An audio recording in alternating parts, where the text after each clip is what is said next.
Everybody, morning. We've got Mary, Diane, Svinborn, Rob, Terry, Will, Rob, again, Donald, Cliff, Mad, David, B, Dan, Kevin, Serge,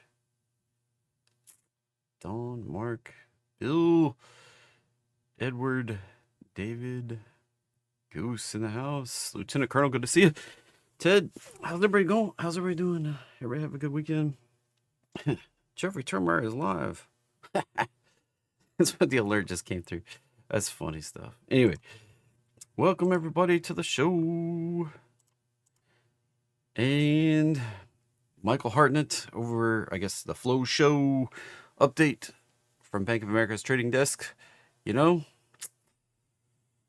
let's break it down a little bit. So, my fellow travelers on this bizarre road to riches we call the stock market, some of you mistakenly interpret everything I say as bearish, but it's cautious. All right. It's my job to inform you of the risks in the market. At least that's the way I look at my job. Not to hype you up on something that you're going to get trapped and stuck in and lose a bunch of money. So watch with a healthy dose of skepticism. I'm not trying to tell you to sell everything. Just be careful out there. All right.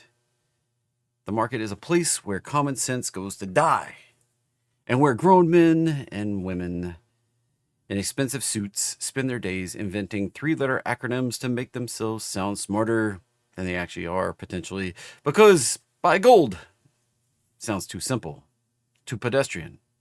Well, we have to have a secret code, some secret handshake, some secret acronym, like a clandestine government agency, like ABB or ABC or ABD or whatever. If you're feeling a little particularly adventurous, BIG. But the undisputed king of this alphabet soup, no other than Michael Hartnett of Bank of America. He loves to put acronyms to the investment themes. This is a man obsessed with acronyms. And maybe his grocery list is written in stock tickers, right? Well, anyway, our Hartnett, our oracle of acronyms, he just emerged this week with a new acronym out there. He declared 2025 marks the end of an era, the death of Wall Street's favorite acronyms. ABB, anything but bonds, set up the funeral. ABC, anywhere but China, also set up the funeral. So grab your black ties and tissues because, well, we're going to pay respects for those dearly beloved trades. But more importantly, let's get a sneak peek of what might be coming, where the new opportunity potentially lies, one that might crash the party and make a whole lot of people a lot of money if you're on the right side of it. So stick around. We'll get to all of it. So yes, chapter 1, the tragic tale of ABB. Anything but bonds. For years, this was the mantra. Every fund manager, every financial advisor out there, every talking head on CNBC has said bonds were your grandma's investment. Bonds are for losers. Bonds are where your money goes to die a slow, painful death by inflation. And while they've been right so far, the 2020s have been pretty brutal for bondholders. But here's the thing about Wall Street. We've got a memory of a goldfish if you're a trader, especially on Wall Street. They fight the last war, and they fight it with vengeance. They were busy hating bonds, completely missed the memo that the party's about to be over on hating bonds. And what party was this? Well, U.S. economy, fueled by a cocktail of government stimulus and K-shaped recovery, saw its nominal GDP surge by a staggering 54% since 2020. That's the strongest upswing we've had since World War II, everybody. We're getting rich, at least the stock portfolios have been. If you missed out, too late now. We missed the 54% surge. But now, the music's potentially stopping. The punch bowl, it's empty.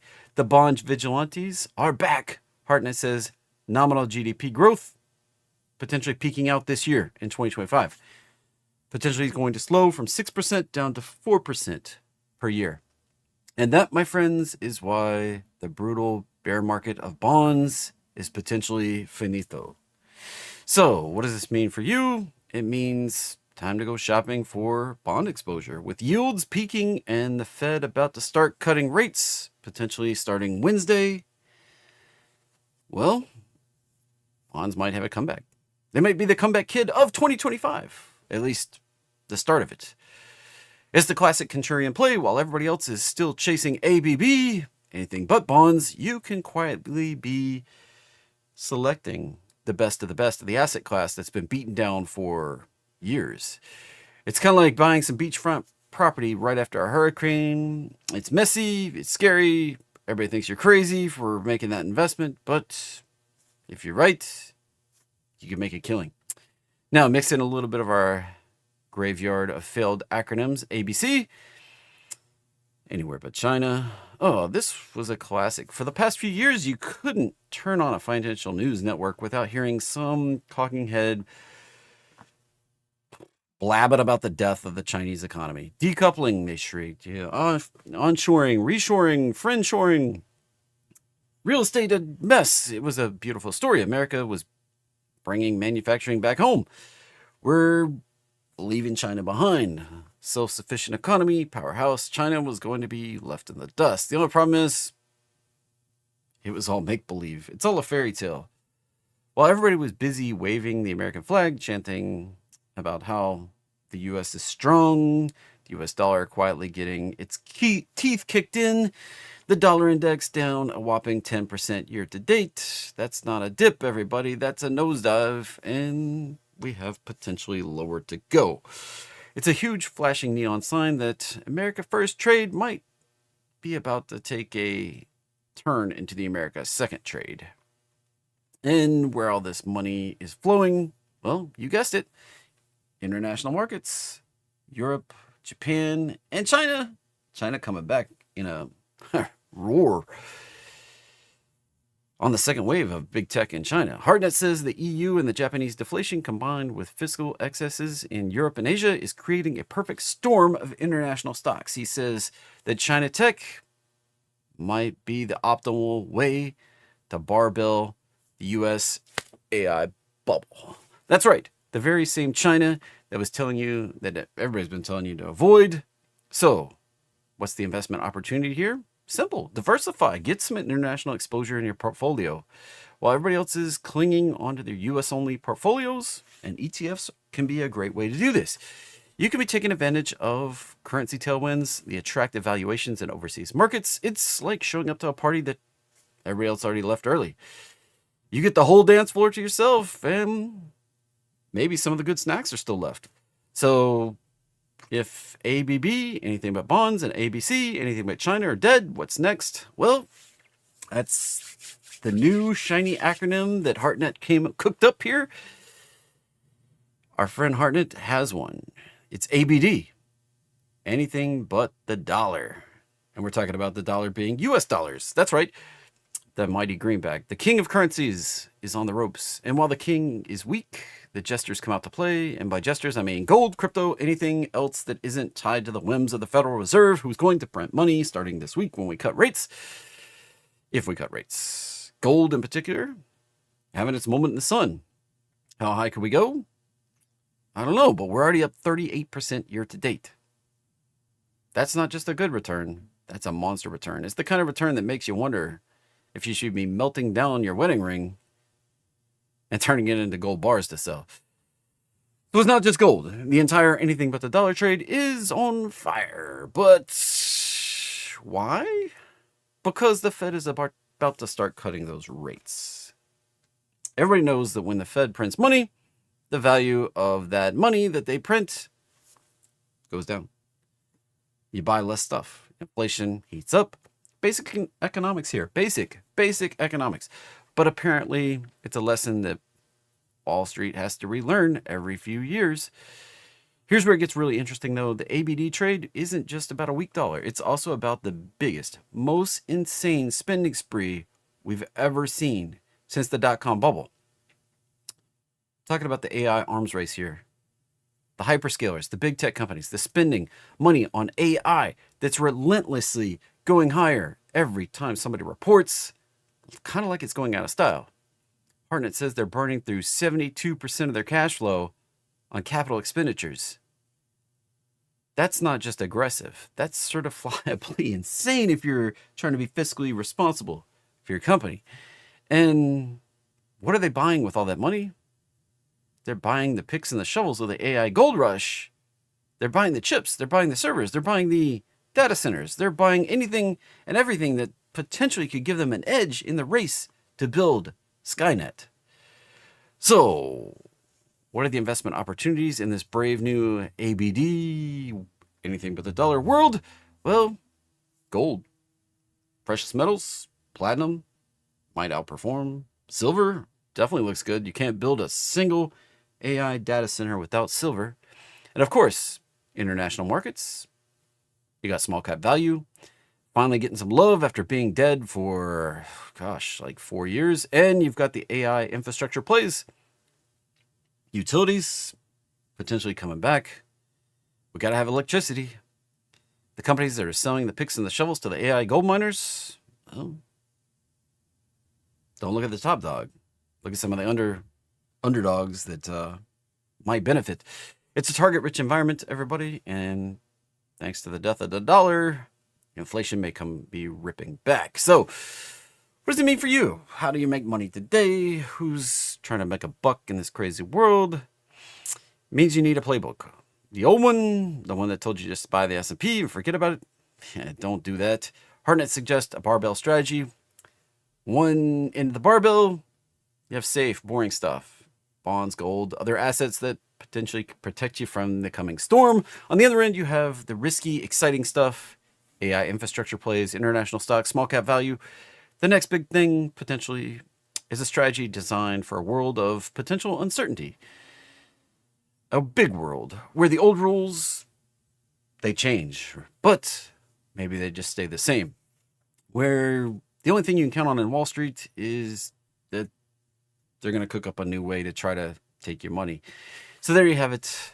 Death of ABB, death of ABC, birth of ABD, and it'll probably be a wild ride. So here's to the death of all the acronyms, the birth of new ones. May your portfolio be as resilient as a cockroach in a nuclear war, and your returns be as glorious as the phoenix rising from the ashes. Remember, next time you hear Wall Street gurus spouting 3-letter acronyms, especially if they're on CNBC, just smile and nod and go about it. Maybe buy some more gold, stash it away, because in the world of financial jargon, who can keep up, right? All right. That's the monologue for today. Jumping over for the disclaimer, how we make money today. All trading involves a substantial risk of loss. I make some predictions. Sometimes they come true. Hello, Tesla. Past performance, not necessarily indicative of future results. This presentation intended to be informational, educational, fun, entertaining, not a recommendation to be buying or selling any financial instrument. And if you desire personal financial advice, make sure you hire and consult a financial advisor. It's not what I do. I don't play one on YouTube or TV. So don't trade. If you trade, investing long term. If you're trading short term, you might lose money. Don't trade stocks, options, bonds, forex, futures, cryptos, treasuries. If you trade them, you might lose money. Be careful out there. Make sure you have a plan. Coming up on the calendar this week, the big show on Wednesday, FOMC. Dun, dun, dun. I'll probably do a live show just for channel members. Start like 1:50 p.m. Eastern time. Probably ride through part of it. Likely to be boring once again. It's kind of been the way it is the last couple ones. Absolutely boring. A little bit of volatility, then just nothing. And that's likely to be the way it is. We've got retail sales on Tuesday. That should be interesting. Why'd they move it to Tuesday? Is it that bad? Is it going to be horrible? Yet the Fed can't do anything because they're already meeting. They've already made their decisions. Most people, the way they think that this is real time, but actually the Fed's already made their decisions. Like the Fed members, they've already decided how they're going to vote, what they're going to do. So they'll come into the meeting tomorrow. It'll start on Tuesday. They'll discuss a bunch of crap. They'll make some votes. Then Wednesday, they'll, sum it all up, how we're going to present it, and then, blah, blah, blah. And then Wednesday at 2 p.m., they'll, release it and all that stuff. So, should be interesting. Today, kind of benign. Not a whole lot going on. Not a whole lot cooking. Hey, good looking. What you got cooking? I'm trying, everybody. I'm trying. Just a guy. I'm just another dude. Look at that. Blasting through. Holy banana sandwich right there. Look at that go. NQ is the one lagging. Wonder which one we're watching. Which one clear as a mud pie.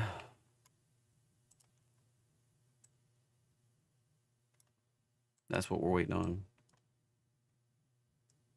Right there. That's what we're waiting on. I did something this weekend. Let me look at that Tesla go, man. Holy, there's the target. Simple as this now. Simple as this. Here's the pullback. Trend. Pullback. Continuation. Above the 618. Know where we're going. 550. That's the first target. 600. Above that. Just a matter of time. Can it pull back? Sure. We can come all the way back down to the roadmap line. Roadmap line. We don't have to just go there straight. This on the daily charts, this took a long freaking time to set up. Way longer, you may be like, turn on the algorithm. It's not going to fire this off because this took way too long. This is a bigger picture, bigger time frame trade. It was a weekly bounce. You know what that means? It means the average time for this to go from here to here, average 45 weeks.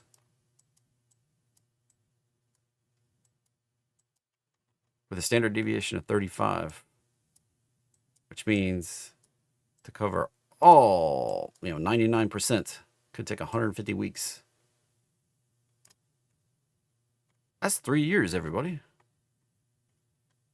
Darn near close to it. So does this have to go fast? No. Could it go fast? Sure. So just keep it in mind. Like, we could be up there well under the average. We could be up there this week. But it also could last 3 years before we get up there. And that one took a while.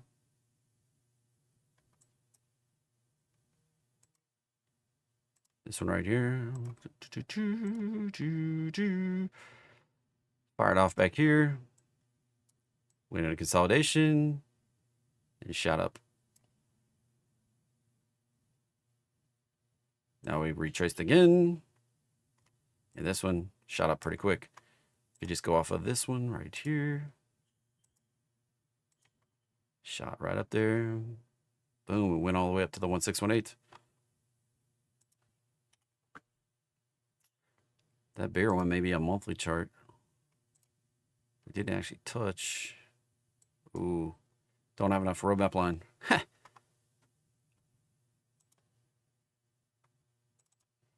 Anyway.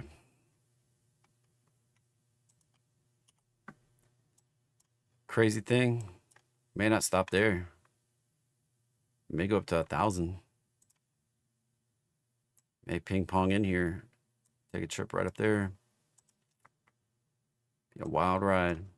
Anyway.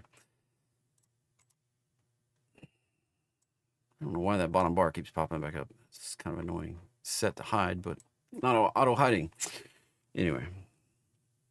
Moving on, moving on. Love it. So I am long Tesla, long I don't know if it's, I might have 5,000 shares of TSLL. I'd have to go dig through all the, that's one of the biggest winners today. So far, up about, it was like 7%, 6%. It's a big mover. 25 bucks a share. So the target's up here. Be careful. Don't bet against it. S&P, S&P. I built a cool little thing this weekend. I was going to close your calls. Love it. Hey, close the calls. Boom, right up to the target. And I made a neat little thing this weekend. Let's see if I can turn it on.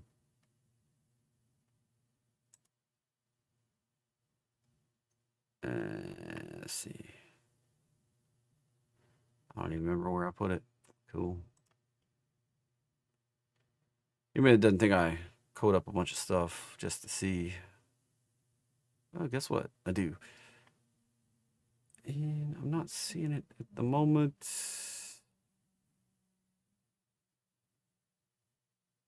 I don't even remember what I called it. That's the stupid thing.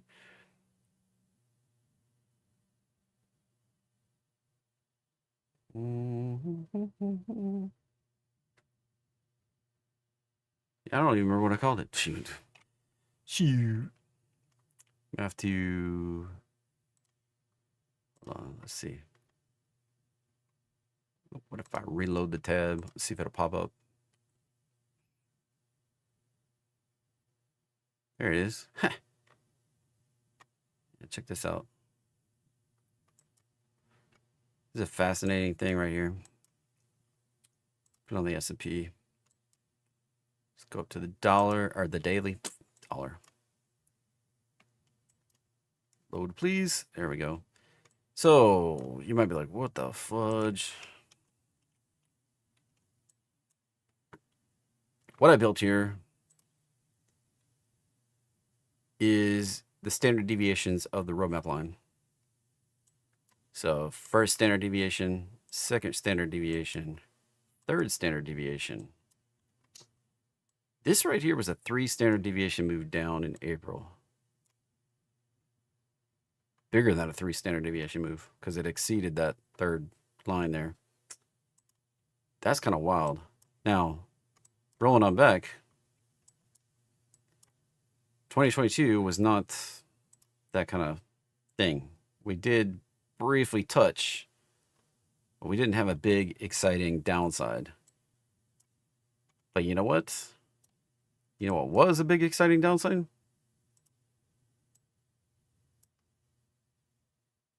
That is 2020 right there. March of 2020. I was doing some work over the weekend trying to put some numbers and sizes to things. Look at this right here. You see something crazy? Look at this move right here. If I can get it to snap too. It's snapping. That's the problem. Roughly 1,100 points. 1,168, right? That's COVID, 2020. This blew my mind when I did this.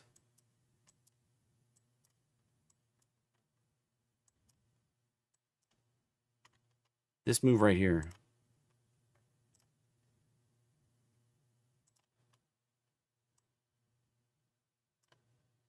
$1,300 points.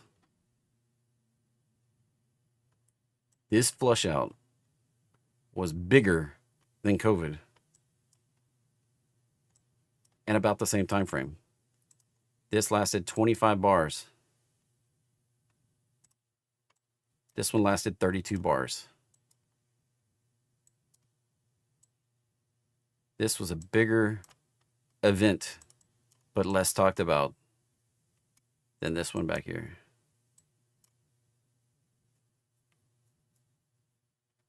That blew my mind a little bit when I've actually put the numbers to it. Now, percent-wise, yeah, 34 versus 21 because we were higher. But it was basically the same time frame within a couple days.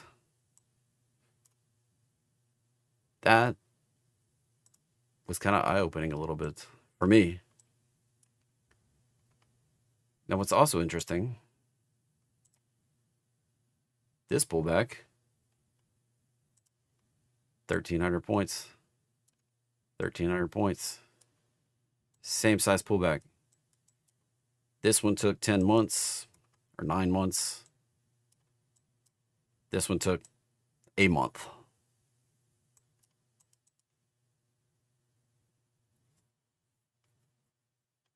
Kind of interesting. So essentially, these three pullbacks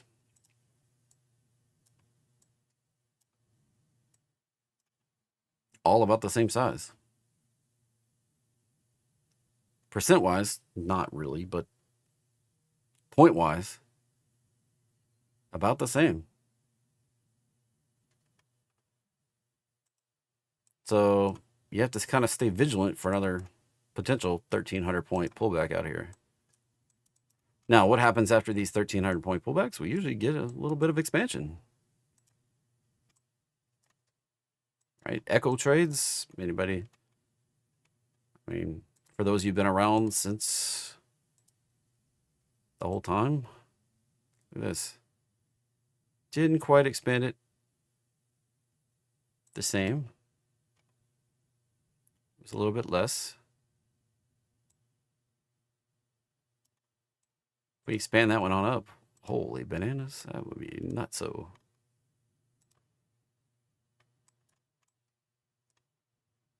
It's kind of interesting, I thought. So I'll talk more about the standard deviation stuff during the Termar Trading Lab meetup today. I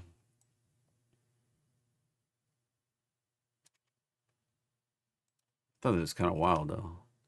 That move, and that move, basically the same.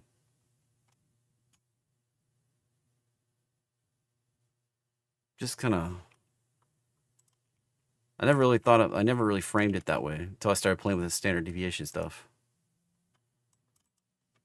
I was having a conversation with Goose too when I started poking into this stuff. So one of the interesting things, I was listening to a K-Info interview over the weekend. He was like, follow the trend. When the trend is suggesting you stay long, you stay long. And I started trying to put standard deviation moves to it and figure it out. Like, how do you know when the trend is ongoing versus just following my trend pullback continuation pattern? You know, the trend pullback continuation, that's great for getting in, getting out, but then you miss that little bit of upside there. How could you potentially stay in it and know if you should be staying in it or just booking profit? It's kind of an interesting thing to work on, I think. Anyway, how do we make money today? What do we got to look at? I probably should favorite that before I forget. I don't even remember how to favorite it. Let's see.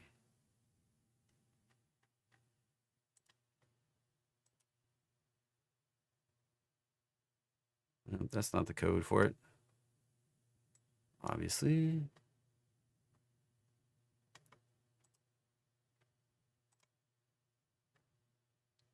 There we go. And I don't even know how to favorite this thing. I call it a Bollinger Band with 3 standard deviation. That's what I started out with the Bollinger Band code that just built into TradingView and started messing with it. Built it into what you see here. I don't even know how to favorite. There it is. I removed it from my favorites, add it to the favorites. Should be in there now. All right. So look at this NQ. Should be looking at that right there. And I named it. There it is. Now it's on this thing. Interestingly enough, we're only in a 1 standard deviation move off the roadmap line. We can ride that for a long time. And one interesting note, where I was going with all this. Circle back here. One thing I noticed going back, I went back to like the 1950s, 50s, I think it was. One thing I noticed consistently, we get one standard deviation down moves a lot. But if we go a period longer than 12 months without doing one, we typically get a 3 standard deviation down move. I thought that was very interesting. And we do the 1 standard deviation down a lot, like in the history of the market. But when we go in a prolonged period where we don't, we get a big down move. It's kind of like irrational exuberance. And we went with like a prolonged period here. Well, we got a 1 down there.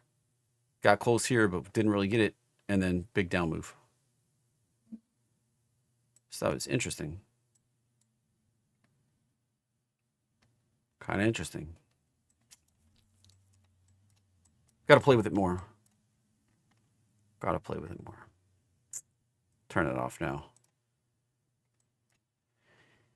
So we're at the S&P target. Where do we go next? I would be very cautious here, looking for higher for the moment.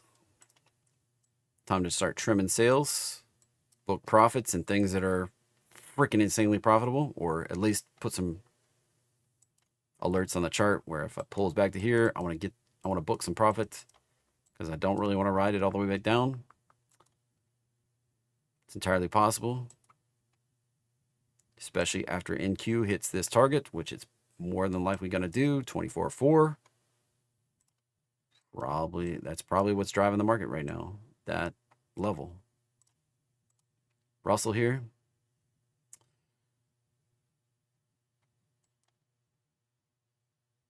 We might launch this out to 2,600. Like, the party could keep going up here. Another interesting thing, the party could keep going till we take this up here. RSP, the equal weighted S&P, we might continue that party to 194.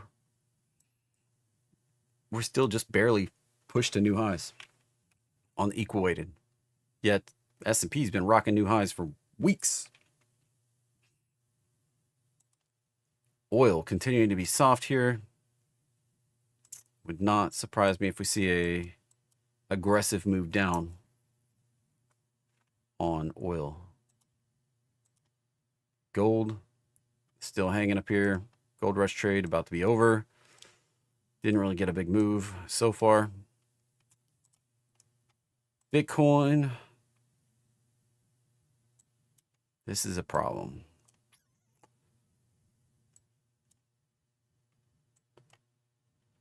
We did not hit the level I wanted to see. No.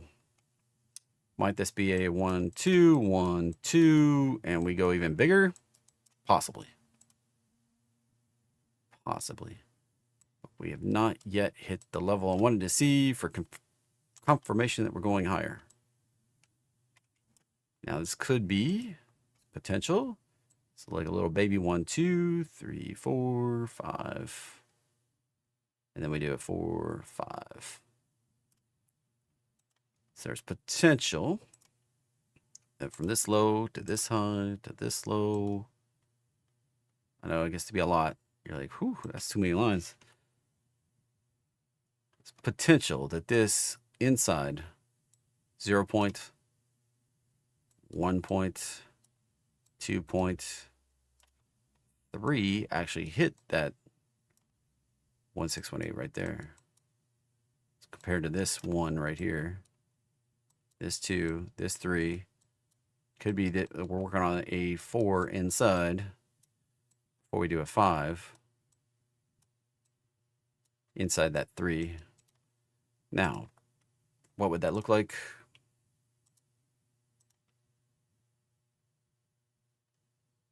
If we bottom right where we are, not bad. It puts us right back on path. That would be comparing the move up 1 to the move up 4. Put us right on path. Then that 4 probably same vicinity, and that 5 probably same vicinity. So that's what we need. We need to hold above 1300. We get below 1300, that level right there. Price comes back below that. Not good. Not good. Not going to be good at all. So that's what to watch for. Watch for remaining above that level. And continue on bullish. We may get some chop in here. So it may hit 18. May come back the same vicinity. Then may proceed on up to the vicinity of the prior high. And then we'll see what happens. If we can get a 3 down that holds there. And rock and roll. So we're seeing a little bit of flush out in crypto. That came up just below the breakout.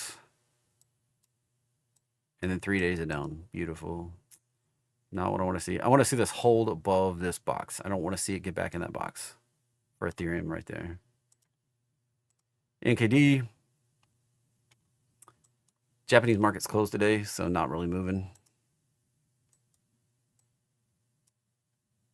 But if we can pop it,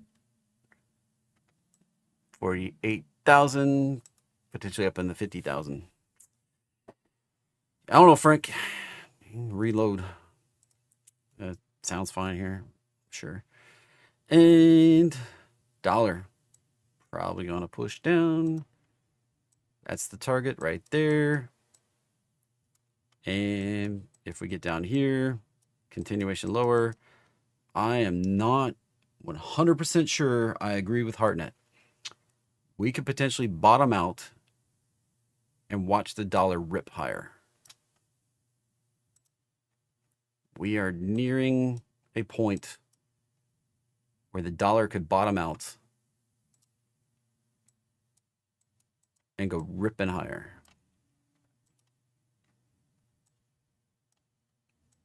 Could be a move up here. That kind of setup is sitting here. First move up, retrace, next move up. Despite spending the whole monologue talking about it, I would be cautious. Might be the wrench that nobody sees coming.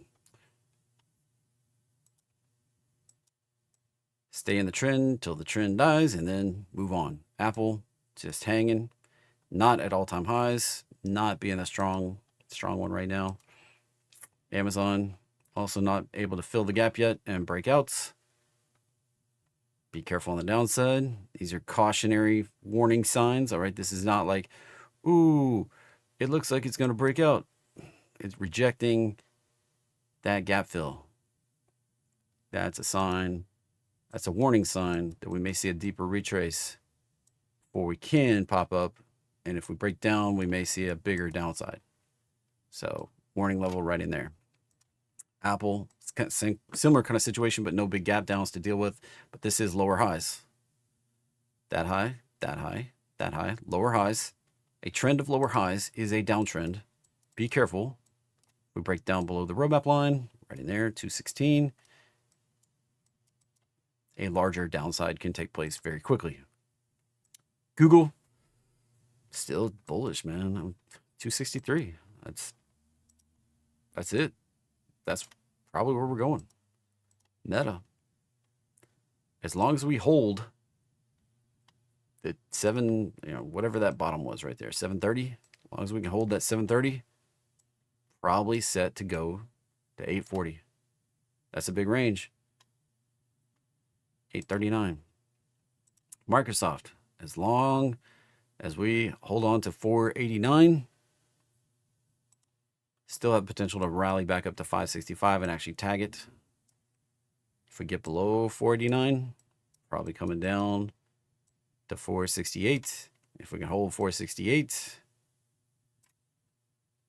still have potential to go up there. If we get below that, it's a lot of free air, clear free air down here to say the low 400s. It's kind of your upside downside there. Nvidia upside 212. got to break through those prior highs. Downside supports right there where we tagged. 164. Get below that. Next support down. 152. Right there. So there's your upside potential. And here's your downside potential. If we get below that, could be a nasty further downside. Salah, we already kind of briefly touched on earlier. Wow, look at all those lines. This is way up here in the clouds at the moment. As far as the standard deviations go. Many times in the past when we tag that 3, we rest. If we break out through the 3, take a little rusty. Before we can ramp it up even more. So, going to be some resistance right in here.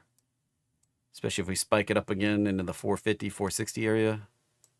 May take a breather before we can catch up. Netflix. Still potentially gunning for the roadmap line. A, B, potential for a C down here.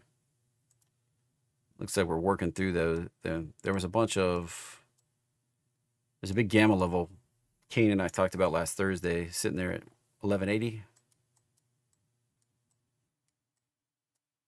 Big gamma level. If we break through that, we can see this come on down. Right now, big gamma level was at 1180. All right, I go pull everything moving $2 or more up in the pre-market. That was Tesla, was number 1. I put it on the gainers list, and then I grab everything going down $2 or more, put it on the decliners list, which is probably a bunch of, yeah, we got Ethereum, and then probably some Tesla short stuff in here. Gold, ooh, PLTR. First move down, retrace. Be careful. That looks like it can go down further.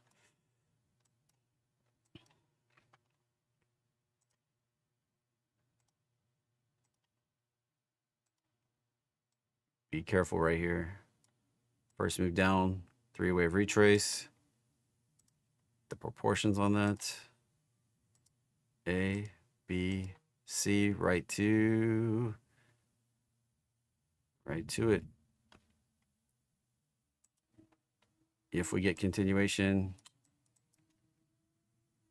be right down there. A move down, B wave retrace, C wave down, puts us right into the roadmap line. Absolutely beautiful. Correction. Does it have to do it? No. Can this break on out? Sure. We broke out right now. Be looking for a target right up in here. Right around 200. 200. So $30 up versus $40 down. So $30 up, $40 down.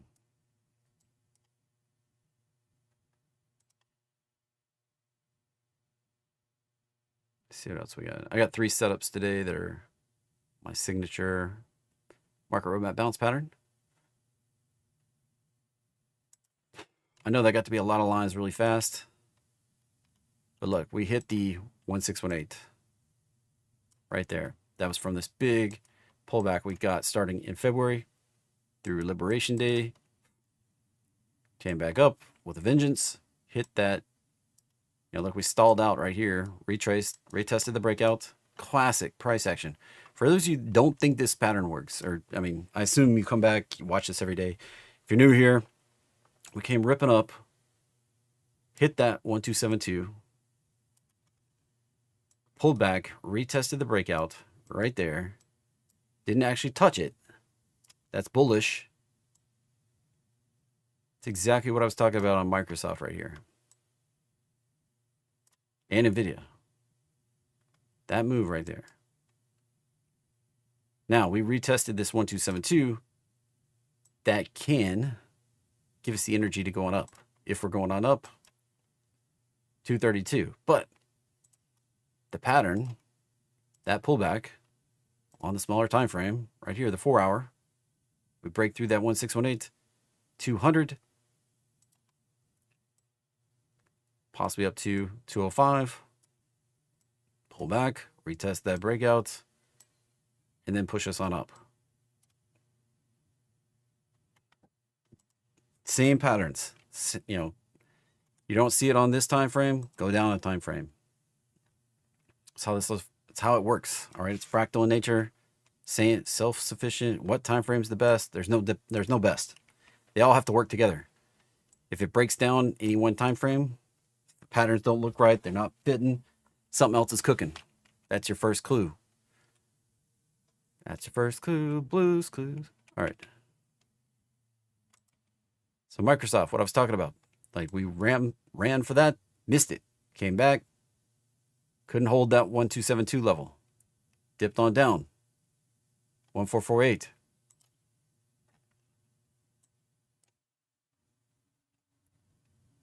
If we get below that, we'll come on down. Might find support down here near the breakout. Nvidia, same sort of thing. Couldn't get, like we tried to push through that 1272, retraced, tagged the 1448. Coming back up. Lower highs so far. If we can bust through, could come up to that 1618. If we don't, back to the breakout. Right there.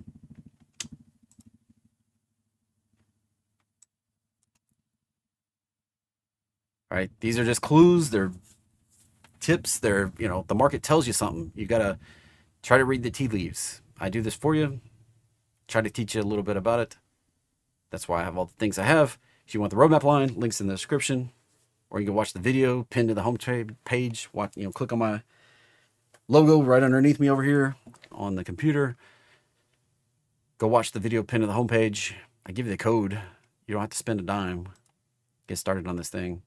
TradingView's free, at least for basic access. This, danger, reverse split, dumpster fire, don't touch it, lose money. ASML, yeah, still cooking to the, that's an ABC correction up. Probably good for at least 900, if not 1,000. MFI. I can't trade everything, all right? So you may be like, well, what's your trade on this? I can't trade everything. I just can't, won't. I mean, you're like, what do you make money doing? Well, guess what? Look at this, all time, almost $25,000 now. Some little thing flying around in here.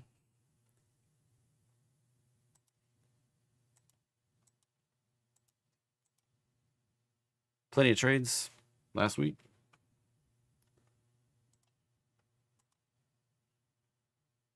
There's some more. Refresh. This one was stupid. I was checking.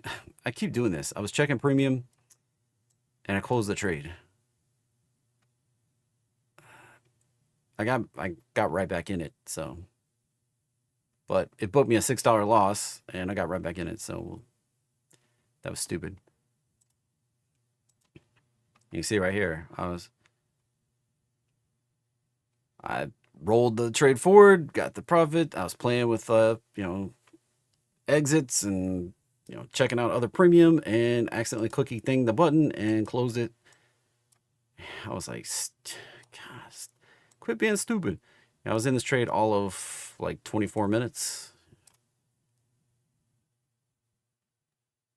But I got right back in at 57 cents. So at the end of the week, because this is the 19th, you know, this was on the 12th. It's 1 week to the 19th. Sometime later this week, we'll see this one book out. You can see my 57 cents go down to like a penny probably. Or I get called out at 83. I do have the shares on Docu. So right there you go. There's all time. This year, almost 26,000. All time, 25,000. Not bad. Not bad, not bad. Currently ranked 203rd all time. Think about that a minute. All time. With $25,000. I'm in the top, almost the top 200 traders. For everybody that's on K-Info, which is anybody can be on K-Info. There's thousands of people on K-Info. I'm in the top 200 with $25,000. You sit there and go, oh, you know, JT doesn't make enough money. Like, most traders don't make any money. Most traders lose money, all right? All time, $25,000. You're sitting here thinking that you can't do these small trades over and over, make a few bucks, and make money. Look at this. It's just since April. I'm on a tear here today. Look at that. April. I put money in this account and tied it to K-Info.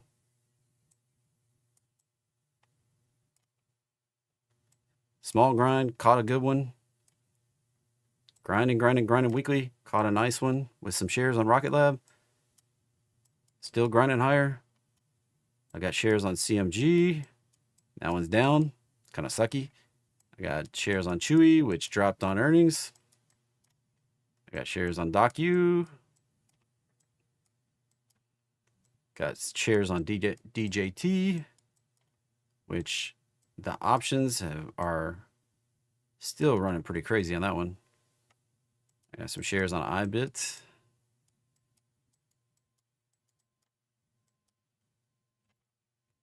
One, two, three, four, five. What's the sixth one? Oh, yeah. And I'm playing Dollar Tree.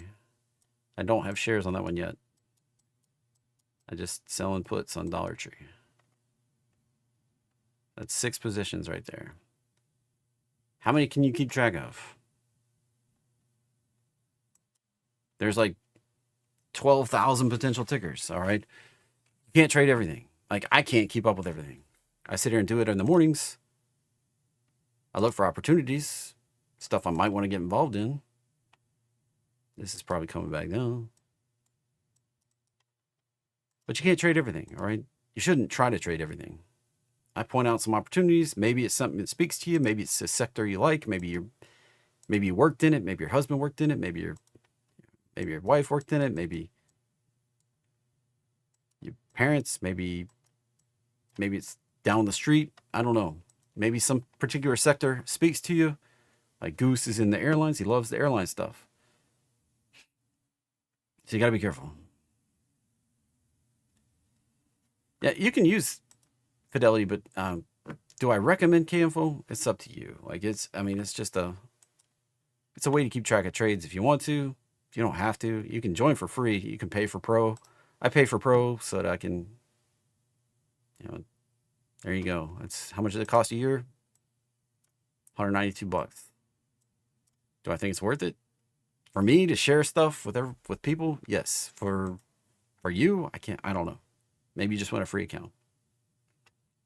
You can link your stuff up and see how you do if you want to. It does have some interesting tools like do reports, create statistics, see how you're doing. Right now, my profit factor is almost 18. For every dollar I lose, I make 18. You see my total short positions. It's where I kind of sell calls and sell puts, sell puts to get in and sell calls to get out. Long positions.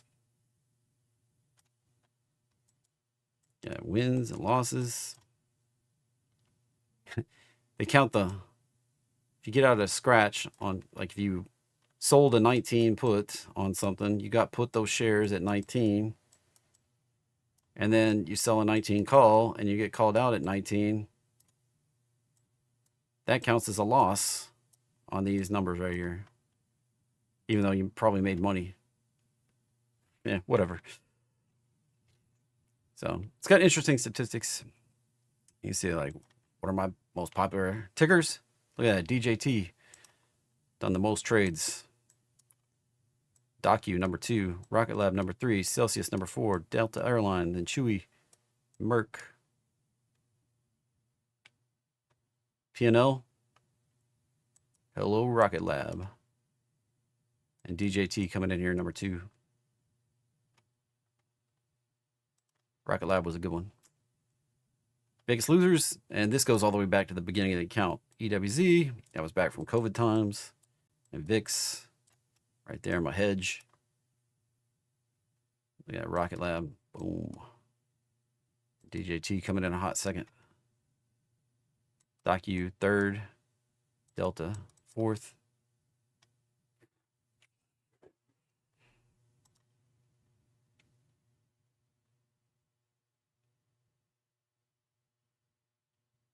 There you go.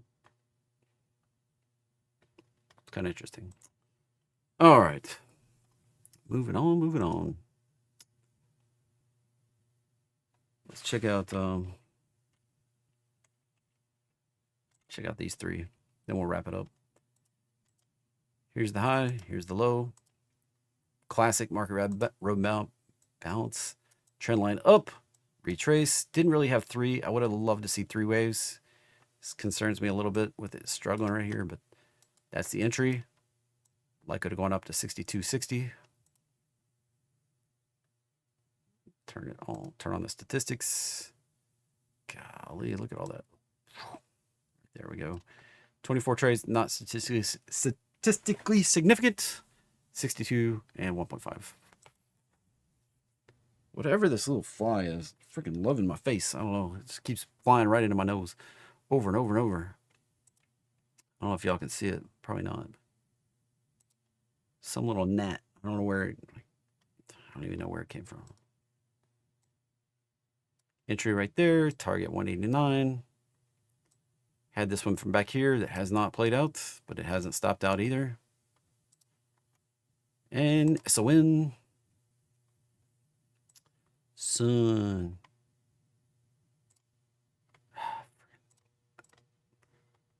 We got to reboot this computer and see if I can fix that bottom bar itch situation. Gonna annoy the crap out of me. Potential 51 right there. This one statistically significant. Average. So this one's just right on, like, right on pace. This is an average Sunical products. Probably gonna go on to 51. There you go. Bias for the day, cautious as usual, but probably going to go on up to tag that 24.4. After we hit 24.4 here, then we've got both the big dogs in agreement. When the market kind of comes into agreement, we can do the other thing we've been waiting on, potentially a pullback. Now, support, roadmap line. That'd be number 1. We get there in one day? Probably not. Probably take a couple days, but we could make a big move. Just probably not in one day. Yes, also roadmap line, support. Now, all the other things we talked about, could find support at the 1448. Could find support at the roadmap line. Could just make one big dip. All possible. Be careful out there. The account you save may be your own. Probably is. Nobody's watching out for number 1. That's you. Like you. All right? Nobody cares about your account but you. Nobody cares more about your account. Even if you hire a financial advisor, nobody cares more about your money than you do. The only reason that somebody else would is because you're paying them, and really they're just interested in making your money their money, more than likely. Even people with fiduciary duty, we only make money when you make money. Yeah. They're interested in making some of your money, some of their money by making you money. Be careful out there. Have a great day.